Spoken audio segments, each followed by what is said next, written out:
La province de Sila partage des longues frontières avec la République du Soudan et la République centrafricaine.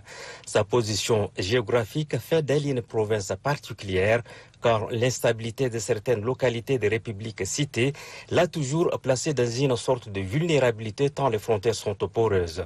Le défi sécuritaire est de taille, mais grâce aux efforts des plus hautes autorités de la transition et ceux des autorités locales, le pari est tenu. Des années déjà, le Sila respire un air de paix et de quiétude.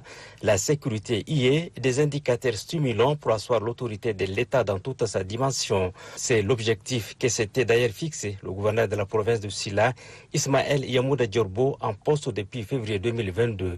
Après les efforts consentis, les initiatives de réconciliation des communautés, c'est un Sila pacifié, assaini qui ouvre encore ses portes aux Darfouri, astreints à quitter leur terroir à cause de la guerre qui perdure.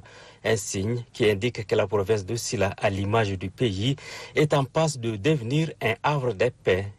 Bravo, coup de chapeau pour le gouvernement tchadien qui ne cesse de montrer qu'ils sont là et avec un respect parfait du principe de non-refoulement, c'est-à-dire que toutes les personnes qui traversent les frontières sont bien accueillies. Nous voyons le bon sens, nous voyons la bonne volonté qui continue du gouvernement tchadien. Le Sila dispose des ressources minières, c'est une zone d'agriculture et d'élevage par excellence.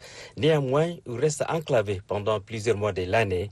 Une situation qui fragilise son économie, tributaire en grande partie des échanges commerciaux avec le Soudan. Son développement est freiné de la vie de certains de ses habitants. Les infrastructures adéquates sont rares. Il serait souhaitable que les projets de construction entrepris dans le cadre des grands chantiers présidentiels s'achèvent pour redorer l'image de la province de Sila, la terre hospitalière.